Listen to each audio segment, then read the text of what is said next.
I believe in the sanctity of walls.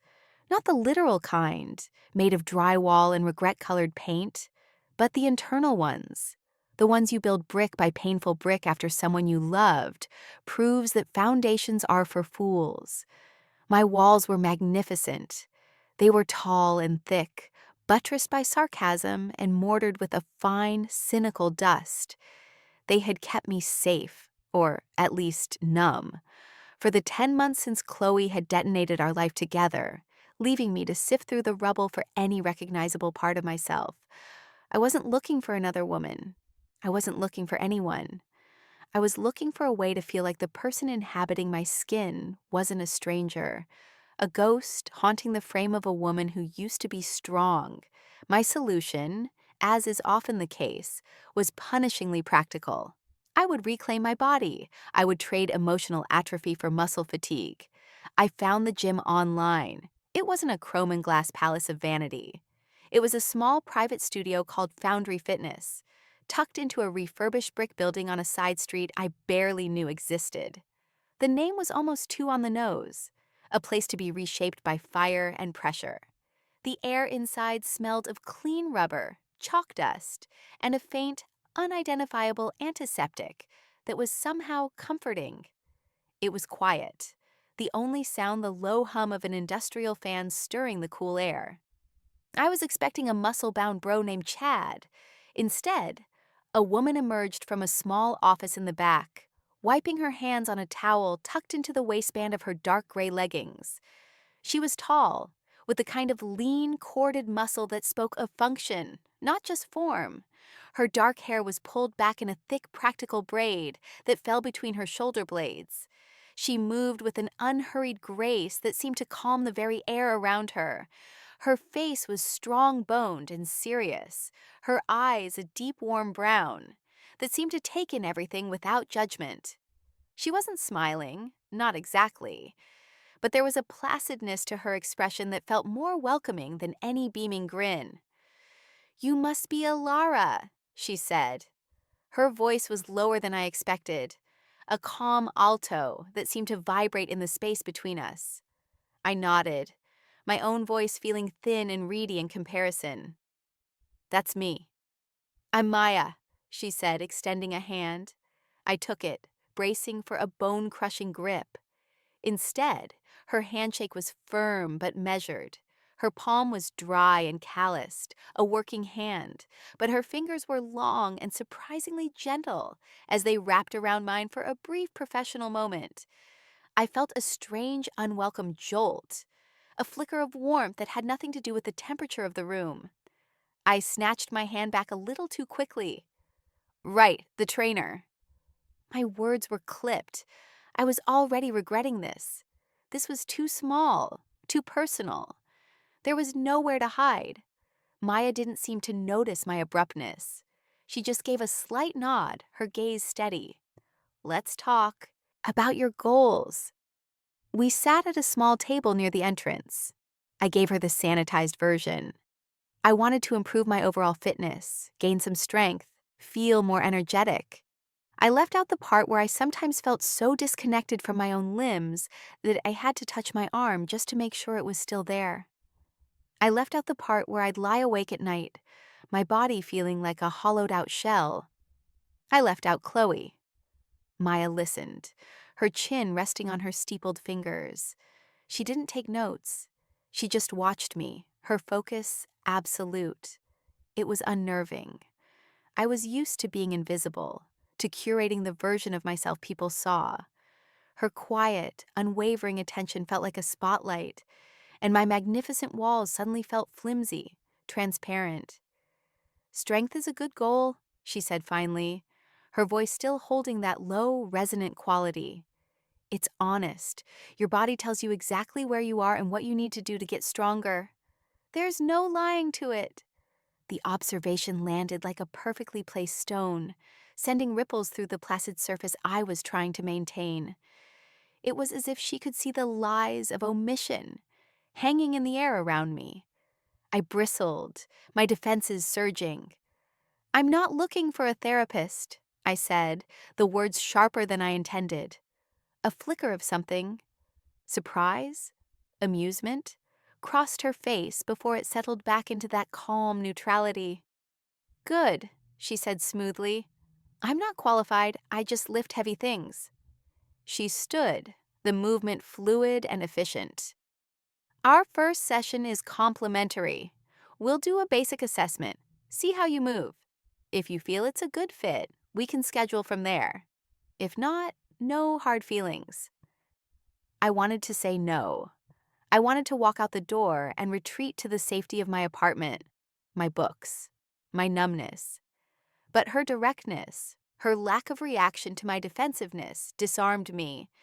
And there was that other thing, that quiet hum of interest I refused to acknowledge. A curiosity about this calm, self-contained woman who smelled faintly of clean laundry and something earthy like sandalwood. It was the first thing I had felt, truly felt, in months that wasn't grief or anger. It was terrifying. Fine, I said, my voice tight. Let's do the assessment. My walls might have felt flimsy, but they were still standing. And I had no intention of letting this woman, or anyone else, find the door. The first real session was a master class in humiliation. My body, which had once been a reliable partner in hiking, yoga, and the occasional impulsive dance party in my living room, had become a petulant stranger. It refused to cooperate. My arms trembled holding a plank for 10 seconds. My legs felt like overcooked noodles during squats. A single, solitary push-up on my knees felt like trying to press the entire planet away from my chest. I was weak, and I was furious about it. Breathe, Alara, Maya's voice cut through my internal litany of curses. She was standing a few feet away, arms crossed, watching me with that same unnerving focus. Inhale on the way down. Exhale as you push up. I am breathing, I grunted, my face mashed into the cool rubber mat. It was a lie. I was holding my breath, as if the sheer force of will could levitate my torso off the floor. You're holding your breath, she corrected, her tone even, not unkind. Your muscles need oxygen. Don't fight your own body. Don't fight your own body. The phrase echoed in my head. It was all I had been doing for months. Fighting its lethargy, its sadness, its refusal to forget the phantom weight of Chloe's arm around me at night. I hated that she could see it. I hated that her simple, practical advice felt like a profound philosophical insight into my broken life. I collapsed onto the mat with a groan, the scent of rubber and my own failure filling my nostrils. I can't do it. You can't do it yet, she said. She walked over and crouched beside me. I was intensely aware of her proximity, the solidness of her presence. Let's modify. She guided me through the movement again, this time with her hand on my upper back. It wasn't a casual touch. It was precise, instructional, a light pressure between my shoulder blades to remind me to keep them engaged. Her fingers were warm through the thin fabric of my t-shirt. I flinched, an involuntary tightening of the very muscles she was trying to get me to relax. It's okay, she said softly, her hand remaining steady. Just a tactile cue. Helps with mind-muscle connection. I hated it. I hated the way my skin prickled. I hated the way my entire consciousness seemed to narrow down to that single point of contact. It was the first gentle touch I'd received from another person in almost a year, and it felt like a brand. Chloe's touches had become careless, then obligatory, then non-existent. I had forgotten what it was like to be touched with intention, even a professional one. It made me feel fragile, exposed. I know what I'm doing, I muttered, pushing myself up with a surge of adrenaline and pride. The form was terrible, but I got my chest off the ground. Maya simply removed her hand. Good, 3 more like that. She didn't praise me. She didn't coddle me. She just stated the next task, her expression unreadable. This became the rhythm of our sessions. I would struggle. I would get frustrated.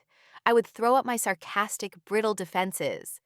And Maya would meet it all with an unshakable calm. She was like a river bank, and I was the churning, angry water. I could crash against her, but she wouldn't move, wouldn't break. She'd just quietly guide the current. The friction wasn't just physical. I tried to keep our interactions sterile, limited to reps and sets. I'd arrive exactly on time, my headphones already in place, a clear do not disturb sign. I'd grunt my way through the hour, pay via the app, and leave with a clipped thanks. One afternoon, I was struggling with a kettlebell swing, my form sloppy and dangerous. "You're pulling with your arms," Maya said, stepping in front of me. "It's a hip hinge. Power comes from the glutes and hamstrings." She took the kettlebell from me. "Watch." She stood with her feet shoulder width apart, the heavy iron bell resting between them. Then she moved. It was a seamless explosion of controlled power. Her hips snapped forward, a clean, sharp movement that sent the kettlebell flying up to chest height, an almost weightless pendulum at the apex of its arc. Her arms were just guides, her expression focused. There was a raw, beautiful efficiency to it. I found myself staring, mesmerized by the line of her back, the tension in her thighs, the sheer competence of her body. She finished the rep and set the bell down with a soft thud. She looked up and caught me staring. A faint flush rose on my cheeks. "It's like you're arguing with gravity and winning," I said, trying to cover my fascination with a layer of dry wit. A small smile touched the corner of her mouth. It was the first one I'd seen directed at me, and it did something strange to my insides. "Gravity always wins in the end," she said. "The goal is just to put up a good fight for as long as you can." She handed the kettlebell back to me. Her fingers brushed mine. Again, that small electric shock. I ignored it. I shoved it down into the box where I kept all the other inconvenient feelings. I focused on the hip hinge, on the burn in my legs, on anything other than the woman standing in front of me, who smelled like sandalwood in quiet strength, and who was, inch by painstaking inch, starting to breach my walls. I left that day sorer than ever, not just in my muscles, but in some deeper place I had sworn to keep locked away. The place that was beginning to suspect that putting up a good fight was exactly what I was here to learn. The sessions became a non-negotiable part of my week. Tuesday and Thursday evenings, 6 p.m. The predictability was a balm. In a life that felt untethered, those 2 hours were anchors. I started to get stronger. The first time I did a proper full push-up, a genuine, involuntary whoop of triumph escaped my lips. I clapped my hands together, a giddy grin spreading across my face. When I looked over at Maya, she had that small, rare smile on her face again. "See?" she said simply. "You could do it." "I mean, it was one," I said, trying to rein in my excitement. "Let's not plan the parade just yet." "One is more than zero," she countered. "That's all progress is. One more than you did before." I started to notice things. The way she'd chew on the inside of her cheek when she was mapping out a new workout plan for me on her tablet. The tiny silver feather, earring she wore in her left ear, almost hidden by her hair. The fact that she drank her water from a battered, dented metal bottle covered in stickers from national parks. I'd catalog these details, turning them over in my mind on the drive home. They felt like clues, tiny breadcrumbs leading to the person behind the trainer. My internal monologue, once a constant stream of bitter replays of my breakup, started to be occupied by her. I'd wonder what she did on her days off. If she had a partner. If that partner was a man or a woman.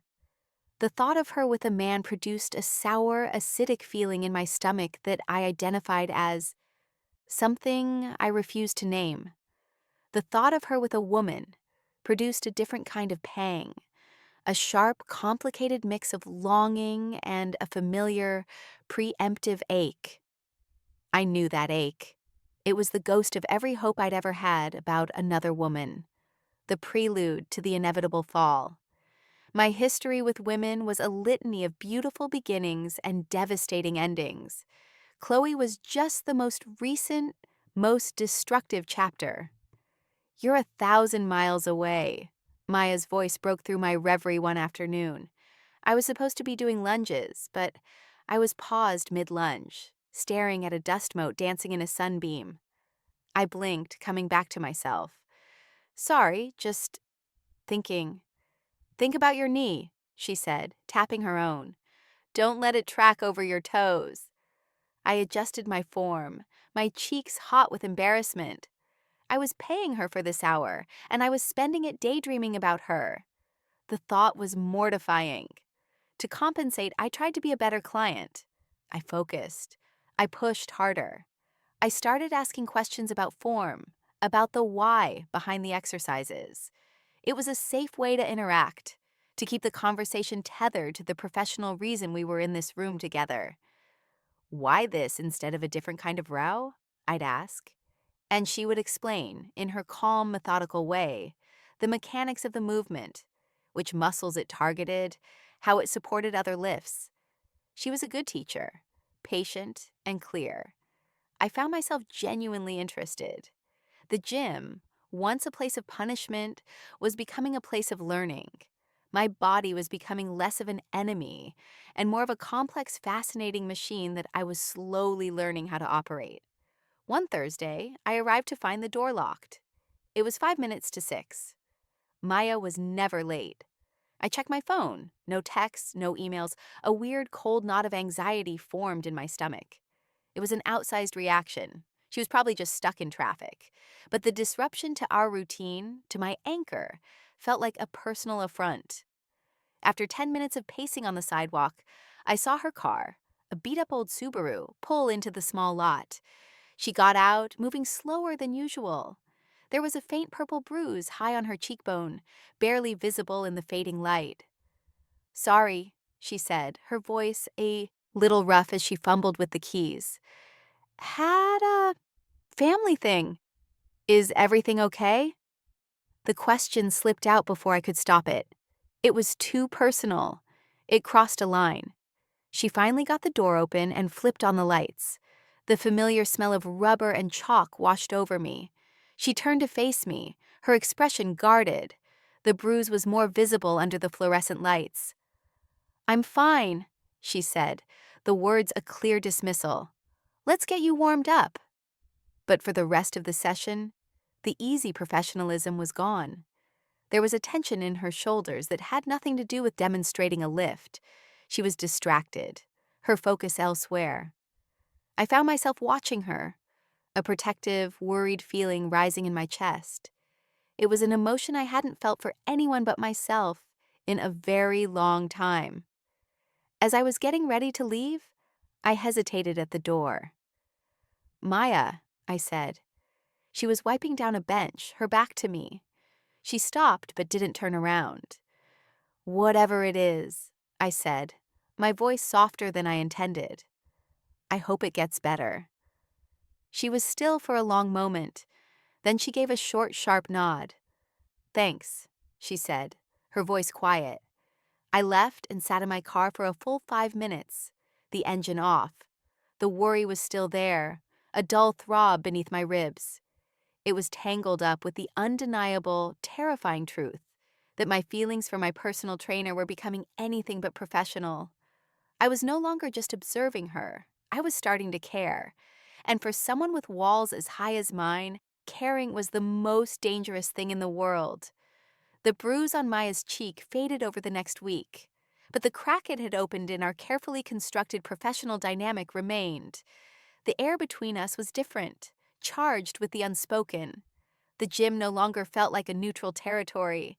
It felt like our space, filled with a history that was only a few weeks old, but felt strangely deep. I continued to get stronger. I could now do 3 full push-ups. I could hold a plank for a full minute without my body screaming in protest. My reflection in the gym's mirrors was starting to look less like a stranger. I saw definition in my shoulders, a new confidence in my posture. The physical strength was beginning to seep inward, patching up some of the hollow places Chloe had left behind. But with that returning sense of self came a returning vulnerability. My magnificent walls were starting to feel less like a fortress and more like a cage. One evening, a brutal thunderstorm rolled in halfway through our session. The sky turned a bruised, greenish black, and the rain began to fall in solid sheets, drumming against the roof of the studio like 1,000 frantic fists. The lights flickered once, twice, and then went out, plunging the gym into a sudden, deep twilight. The only light came from the occasional silent flash of lightning that illuminated the room in stark, ghostly tableaus. The hum of the fan died, and the only sound was the roar of the storm outside. "Well," Maya's voice came out of the darkness, calm as ever. "That's not ideal." I was frozen mid-squat, holding a dumbbell at my chest. The sudden darkness was disorienting. "Is there a backup generator for a small fry studio like this?" "You're funny." I could hear the smile in her voice. "The breaker box is in the back, but I'm not messing with it in this. We'll just have to wait it out." She used the flashlight on her phone to navigate her way over to a bench, her silhouette moving through the gloom. She sat down, the narrow beam creating a small island of light in the vast darkness. "Session's probably over. The roads are going to be a mess." I put the dumbbell down carefully and went to sit on the other end of the bench, leaving a respectable distance between us. The intimacy of the situation was suffocating. There was no equipment to focus on, no workout to distract us. There was just the two of us, the storm, and the charged silence. "You're not scared of storms?" I asked, mostly to fill the quiet. She was silent for a moment. "No," she said finally. "I kind of like them. They're honest. All that power right out in the open, nowhere to hide." There it was again, that word, honest. It seemed to be her guiding principle. It made me feel deeply, profoundly fraudulent. We sat in silence for a few minutes, listening to the rain. I should have been anxious, trapped in the dark with a near stranger. Instead, I felt a strange sense of peace. The storm outside felt like a match to the one that had been churning inside me for months. Here, in the dark with Maya, it felt less lonely. "Why did you become a trainer?" I asked, the question slipping out into the darkness, softer and more sincere than my usual clipped inquiries. The beam of her flashlight dipped as she considered the question. "I used to be like you," she said, her voice low. "Weak and uncoordinated?" I tried for a joke, but it came out wobbly. "No," she said, and I could feel her gaze on me even in the dark. Disconnected. I was a dancer, ballet. My whole life from the time I was 4, it was everything, my identity, my future, my body. She paused. Then I had an accident. A bad fall in a rehearsal, tore my ACL, wrecked the cartilage in my knee. Multiple surgeries. The doctors said my professional career was over before it even really began. The story hung in the air between us, heavy and real. I pictured a younger Maya, her body built for grace instead of power, her life's dreams shattered. I was lost, she continued, her voice losing none of its steadiness, but gaining a new layer of something raw. My body felt like it had betrayed me. It was this broken, useless thing. I hated it. For about a year, I just drifted, did nothing, felt nothing. The resonance with my own experience was so sharp, it was painful. I felt an ache of recognition deep in my chest. "Then what?" I whispered. "Then I got angry, and I decided that if I couldn't be graceful, I would be strong. I found a physical therapist who was a former powerlifter. He didn't treat me like I was made of glass. He taught me how to rebuild, how to find a new way to live in my body.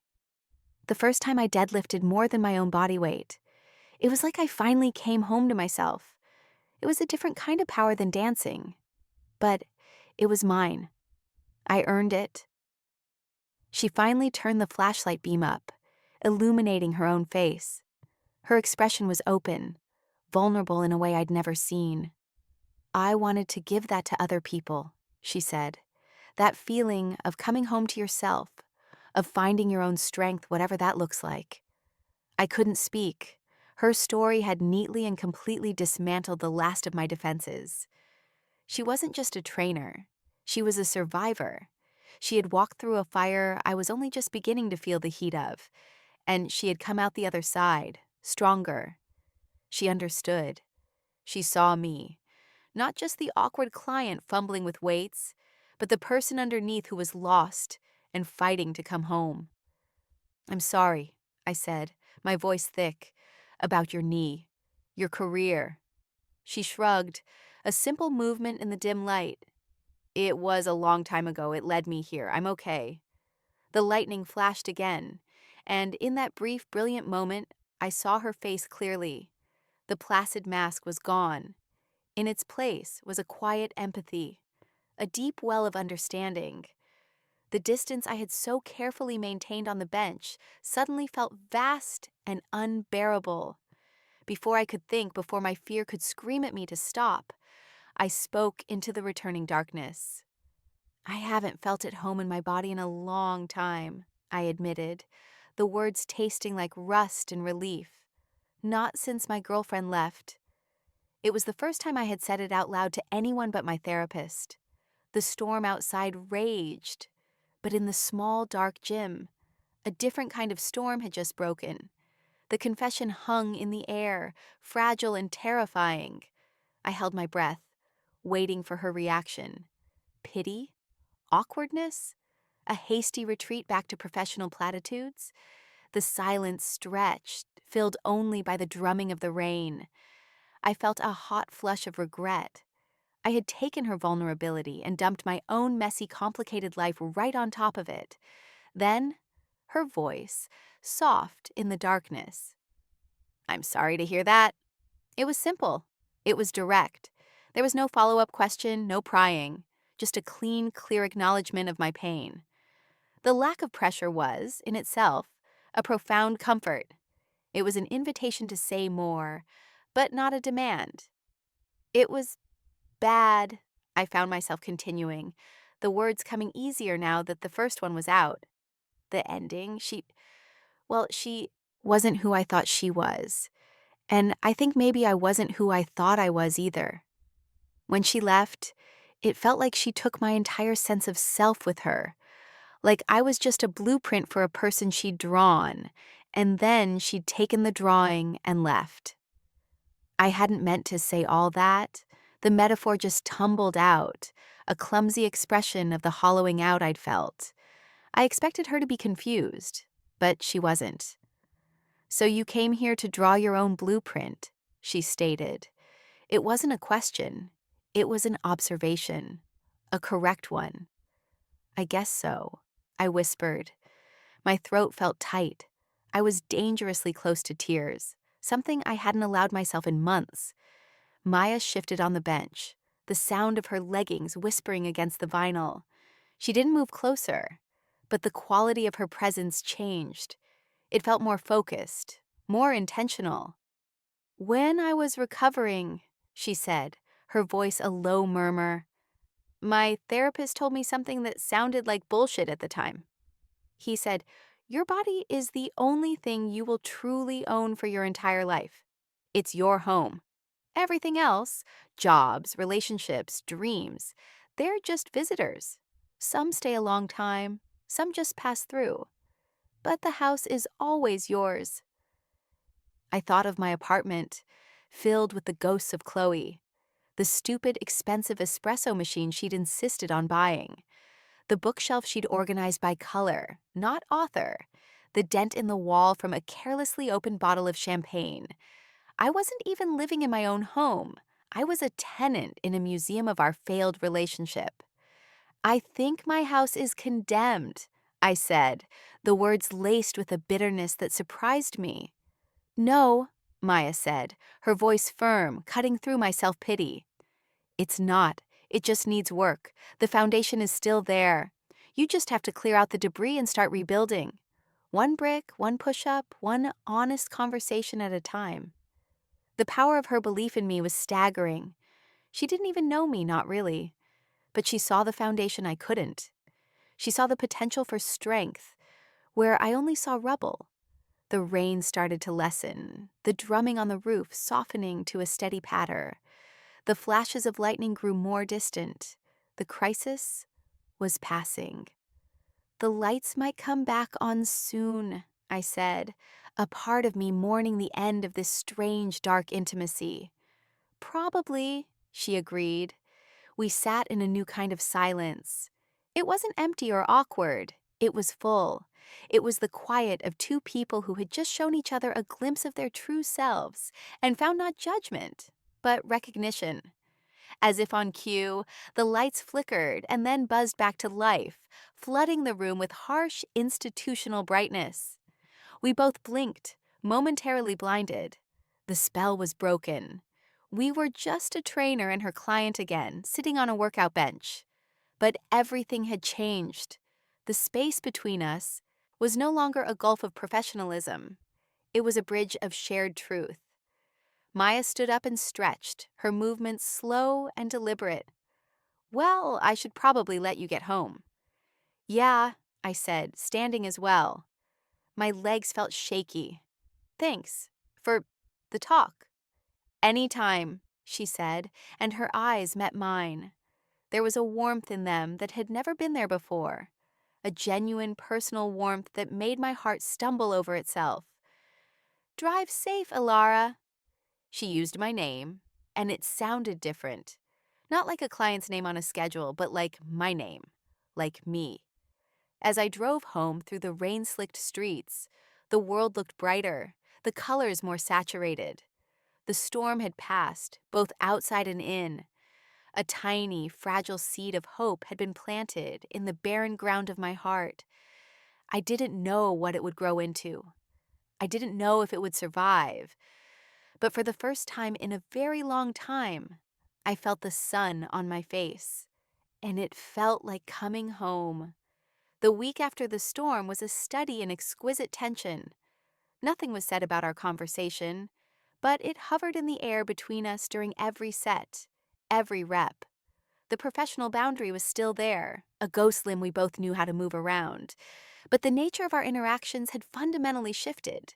Her corrections felt less like instructions and more like a collaboration. When her hand would brush my back to correct my form, the touch was no longer just a jolt. It was a low, simmering current that I felt long after she moved away. I was completely, hopelessly preoccupied with her. My writing, which had been my one refuge, was now filled with her.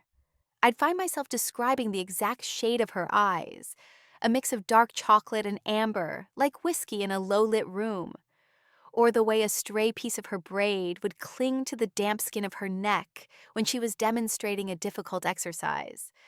My work became a secret testament to my growing obsession. One afternoon, I was on the leg press, pushing for a new personal record. My legs were shaking, burning. I was on my last rep, the one where your body screams that it has nothing left. "You've got this, Alara," Maya said from beside the machine. Her voice wasn't loud, but it was firm, a steel rod for my failing resolve. "Push through it. It's you versus you." I pictured Chloe's condescending smile the last time I tried to talk to her about feeling lost. "You're being so dramatic, Ellie," she'd said, not even looking up from her phone. The memory propelled me. I let out a guttural yell and pushed, extending my legs with a final, shuddering effort. The weight stack clanged back into place. I dropped my head back against the padded seat, gasping for air, my heart hammering against my ribs. A giddy, triumphant laugh bubbled up out of me. When I opened my eyes, Maya was standing right there, leaning against the machine, that rare, beautiful smile gracing her lips. It wasn't the small, polite smile from before. This one was wide and genuine, reaching her eyes, making them crinkle at the corners. "Now that," she said, her voice filled with undisguised pride, "was a fight." And in that moment, something shifted. It was the look in her eyes. The pride, yes, but there was something else underneath it, something softer, more personal. an admiration that felt distinctly unprofessional. Our eyes met, and the air thickened. The sounds of the gym, the distant clang of a weight, the low hum of the fan, fading into nothing. It was just the two of us, caught in a silent, charged moment of acknowledgement. She wasn't just proud of her client, she was proud of me. And I wasn't just looking at my trainer, I was looking at a woman I was desperately, terrifyingly falling for. My breath caught in my throat. Her smile softened, her gaze dropping to my mouth for a fraction of a second before flickering back up to my eyes. The air crackled. The space between us felt both immense and infinitesimally small. I could feel the heat radiating from her body. I could smell the faint, clean scent of her skin, that mix of soap and sandalwood that was becoming my favorite scent in the world. This was it, the turn, the point of no return.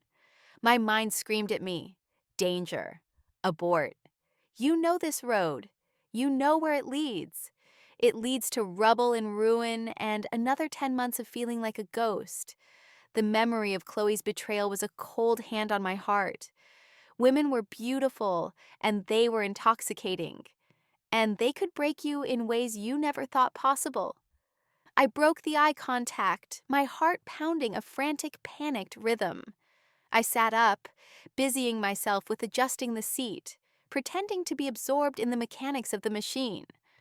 Yeah, well, I said, my voice strained. My legs feel like they're going to secede from the union. The moment was broken, the spell shattered. When I risked a glance back at her, the smile was gone, replaced by her usual calm, professional mask. But something was different. A new awareness lingered in her eyes, a shadow of the moment that had just passed. We both knew. We both felt it, and we were both pretending we hadn't. The rest of the session was excruciatingly polite. We moved through the exercises with a careful, stilted efficiency. Every accidental brush of our hands felt like a lit match. The air was thick with things unsaid. When the hour was up, I practically fled the studio, mumbling a hasty goodbye. I sat in my car, my hands gripping the steering wheel, trying to get my breathing under control. It was no longer a question of if I had feelings for Maya. It was a fact. A dangerous, inconvenient, exhilarating fact. I had hired her to rebuild my body, but somewhere along the way she had started a demolition project on my carefully constructed walls, and I had a terrifying suspicion that she was the only one who could teach me how to build something new and stronger in their place. After the turn, as I'd started calling it in my head, every session at the gym became an exercise in exquisite torture. The unspoken attraction was a third person in the room, a living, breathing entity that took up all the oxygen. My awareness of Maya was a constant, humming frequency beneath the surface of my thoughts. I noticed everything. The way the muscles in her back shifted under her tank top when she lifted a heavy plate. The focused intensity in her eyes when she was counting my reps, her lips moving silently. The way she'd run a hand through her hair when she was tired, momentarily freeing the baby hairs at her temple. I was drowning in details. My internal monologue became a battlefield. One side, the hopeful, reckless side, replayed that moment by the leg press, the look in her eyes, the ghost of a possibility. The other side, the scarred, cynical side, was run by the ghost of Chloe. "She's your trainer?" Chloe's voice would whisper in my head. "It's her job to be encouraging. You're a client, a paycheck. Don't mistake professionalism for affection. You always do that. You build entire worlds out of a single kind glance. This internal war made me twitchy and uncertain. I'd pull back, becoming quiet and reserved, trying to reinforce the professional boundary. Then, a moment of shared laughter or an encouraging word from her would have me leaning in again, my resolve crumbling. I was a mess of contradictory impulses. One evening, my phone buzzed in my gym bag. I usually ignored it, but the caller ID read Sarah, my older sister. I let it go to voicemail, but she immediately called back. With a sigh, I answered, stepping away from the squat rack. "What's the emergency?" I asked. No emergency. Sarah's cheerful, slightly overbearing voice chirped. Just calling to check in on my favorite recluse. Have you left your writer's cave at all this week? I'm at the gym, actually, I said, my tone defensive. The gym! Look at you! Is that what that trainer you mentioned? The scary muscle lady? She's not scary, I snapped, then lowered my voice, glancing over at Maya, who was demonstrating an exercise for another client across the room. She's effective. Whatever you say. Listen, the real reason I'm calling is that Mark's cousin from Seattle is in town for a few weeks. He's a software engineer, really nice, smart, and I was thinking. I closed my eyes, a familiar exhaustion washing over me. Sarah, no. What no? You haven't even met him. I just think it would be good for you to get out. Have a nice normal date with a nice normal guy. It's been almost a year, Ellie. It's time to move on from all that. All that was Sarah's euphemism for my relationship with Chloe, for my entire history of dating women. She wasn't malicious, just deeply, fundamentally convinced that my life would be simpler, easier, if I just made a different choice, as if it were a choice, as if my heart cared about simplicity. I'm not interested, I said, my voice cold. Oh, Ellie, don't be like that. After Chloe, I just thought you'd be ready for a break from all this drama. Men are less complicated. The casual dismissal, the implication that my heartbreak was just a genre-specific drama, made something in me snap. My relationship ending wasn't drama, Sarah. It was my life, and I'm not looking to be set up with anyone. Okay? Fine, be a hermit. I was just trying to help, she said, her voice wounded. I just worry about you. Then stop trying to fix me, I said, and hung up before she could reply. My hands were shaking. I stood there for a moment, my back to the gym, breathing hard. Sarah's words, meant to be helpful, had struck a nerve that was already raw. They amplified every fear Chloe's ghost whispered in my ear. That a relationship with a woman was inherently unstable, dramatic, doomed. That choosing that path was choosing a harder life. I turned around, and my eyes immediately found Maya. She was watching me, her conversation with the other client finished. Her brow was furrowed with concern. She had obviously seen my side of the tense phone call. She gave me a small, questioning look, as if to ask if I was okay. In that moment, looking at her calm, strong face, her quiet strength a stark contrast to the buzzing anxiety Sarah had ignited in me, a wave of pure, unadulterated yearning washed over me. It silenced Chloe's ghost. It silenced Sarah's well-meaning but misguided advice. All I wanted was to walk across the room, into the circle of her quiet competence, and tell her everything. I wanted her to tell me I wasn't crazy. I wanted her to tell me that strength and softness could coexist. I wanted her to look at me with that same pride she had when I finished the leg press. I wanted her. The realization was no longer a whisper. It was a roar. The tension in the room wasn't just attraction anymore. It was need. A deep, profound need for the safety and strength this woman represented. The session ended with me feeling raw and exposed. The conversation with my sister having stripped away my last layer of emotional armor. As I packed my bag, Maya walked over. Everything all right? She asked, her voice low. I couldn't meet her eyes. Just family stuff, I mumbled, echoing her own words from weeks ago. Family stuff can be hard, she said simply. I finally looked up at her. Her expression was full of an empathy that felt like a physical touch. The yearning was so intense it was a physical ache in my chest. I had to get out of there before I did something stupid, like burst into tears or kiss her. I'll see you Thursday, I said, my voice barely a whisper, and fled. I showed up on Thursday feeling like a live wire.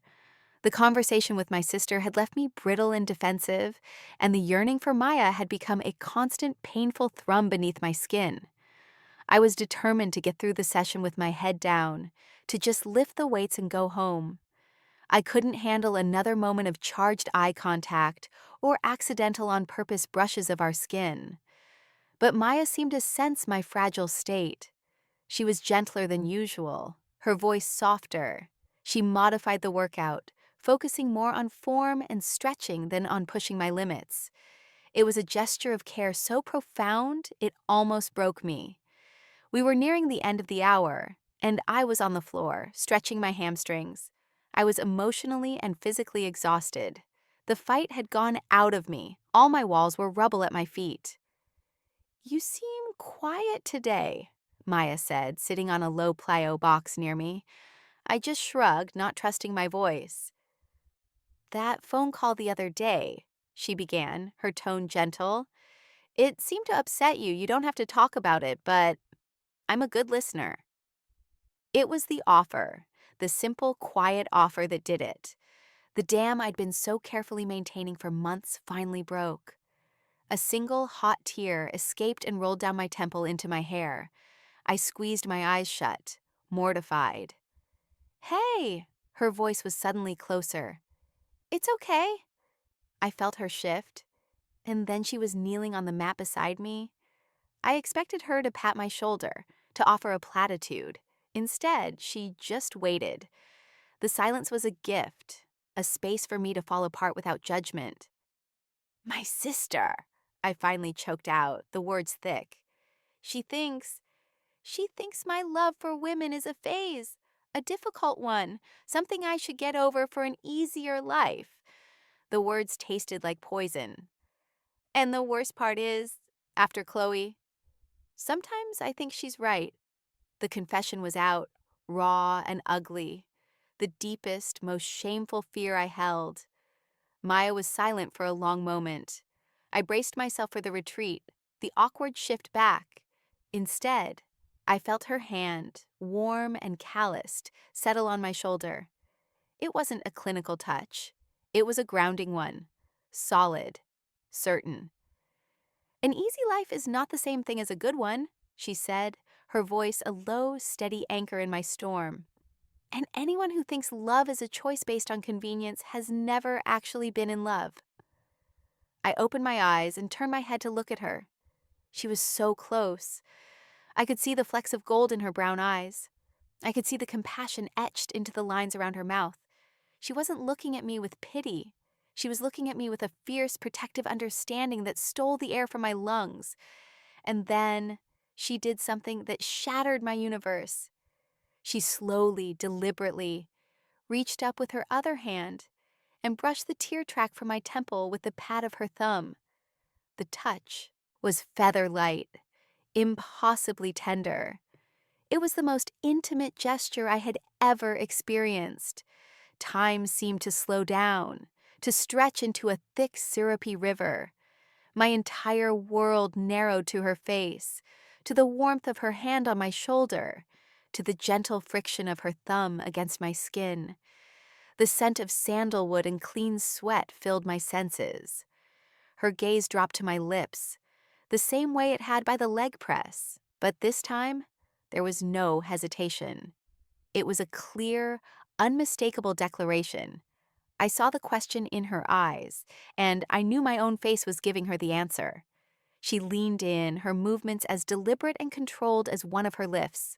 My heart stopped. This was it. This was real. I met her halfway, rising from the mat slightly, closing the last inch between us. Her lips were soft, warm, and tasted faintly of salt. The first contact was gentle, questioning. It was not a kiss of frantic passion, but of deep, soul-shaking recognition. It was a kiss that said, "I see you. I have been waiting for you. You are safe here." I brought my hand up to cup her jaw, my fingers sinking into the soft hair at her nape. I felt a shudder go through her as I deepened the kiss. A silent surrender from both of us. It was everything.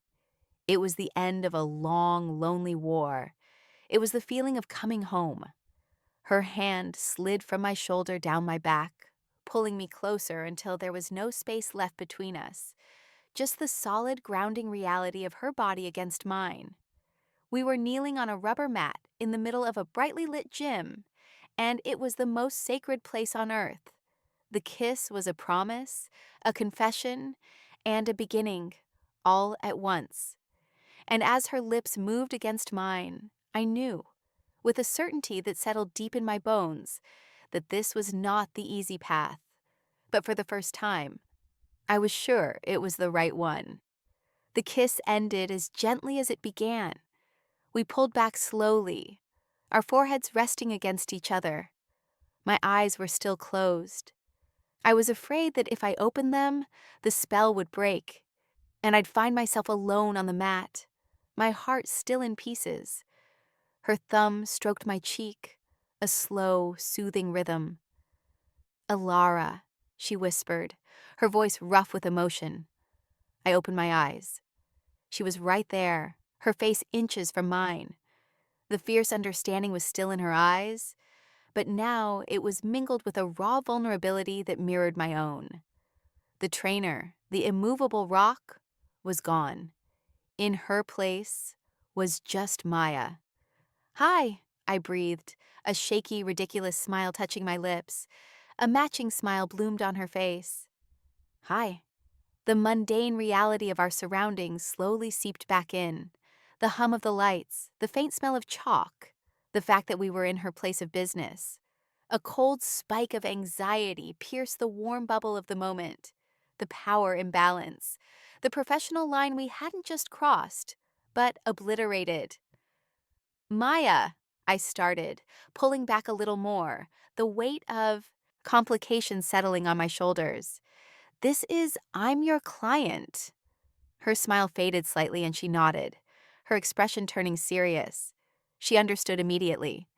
She let go of my face and sat back on her heels, creating a small but significant space between us. "I know," she said, her voice regaining some of its familiar steadiness. "And as of this moment, you're not anymore." My heart plummeted. What? Was this it?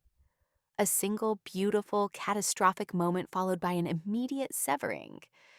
She must have seen the panic in my face because she reached out and took my hand, her calloused fingers lacing through mine. Her grip was firm, reassuring. "No, not like that," she said quickly. "What I mean is I can't be your trainer anymore, Alara. Not if, not if this is what we both want." She looked down at our joined hands, then back up at me, her gaze unwavering. "But I very much want to be something else." Relief washed over me so intensely, my knees felt weak. "Oh, we have one session left on the package you bought," she said, her tone becoming practical, a familiar echo of the trainer I knew. "We can do that tomorrow. Keep it professional. And after that, I'd like to take you to dinner as just Maya. And you can be just Alara. No weights, no reps, just us." It was a plan, a concrete, respectful, boundary-aware plan. It was the most responsible and deeply romantic thing anyone had ever said to me. She was taking my fear seriously. She was protecting us both.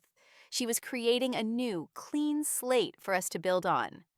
"I would like that," I said, my voice full of a hope that felt foreign and exhilarating. "I would like that very much." She squeezed my hand once more before letting it go, and standing up, offering me a hand to pull me to my feet. The simple, supportive gesture felt like a promise of everything to come. The final session was a strange, surreal performance. We were both acutely aware of the line we had to walk for one last hour. We were professional to a fault. Her hands only touched me for the briefest, most necessary corrections. Her voice was the calm, even tone of a teacher. But underneath it all, a new current flowed. Every time our eyes met, a silent conversation passed between us. "This is the last time? Soon? Just a little longer." It was a shared secret, a delicious private tension that made the entire hour feel like the most intense form of foreplay. When the clock finally hit 7, a palpable sense of relief and anticipation filled the space. I finished my last stretch, my heart pounding with a nervous excitement that had nothing to do with exercise. I packed my bag, the movements feeling slow and significant. This was the end of one chapter. So, Maya said, leaning against the doorframe of her office, arms crossed. She had changed out of her workout gear into a soft, dark green Henley jeans. She looked different, softer, more like the woman I was about to go on a date with. Are you ready? Ready, I confirmed, my voice steadier than I felt. She locked the gym door behind us, the click of the deadbolt sounding like a definitive end. We stood on the sidewalk in the cool evening air, the streetlights just beginning to glow. The power dynamic of the gym was gone, leaving us on equal footing. We were just two women, standing on a quiet street, on the precipice of something new. "There's a little Italian place a few blocks from here," she said, "if you're okay with that." "That sounds perfect," I said. We started walking, and after a few steps of awkward, uncertain distance, she reached out and took my hand. Her fingers laced through mine, a simple, declarative act. It wasn't a question this time. It was a statement. We are this now. And as we walked into the warm, fragrant light of the restaurant, her hand holding mine, I felt the last of my magnificent walls crumble into dust. They hadn't been breached by an enemy. They had been patiently, lovingly dismantled by a woman who had taught me that real strength wasn't about being unbreakable. It was about having the courage to rebuild. It was about choosing the good life, not the easy one. And for the first time, I felt strong enough to build it. Have you ever had to choose between the safety of being alone and the terrifying, beautiful risk of opening your heart again? Let me know in the comments. And don't forget to like and subscribe for more stories.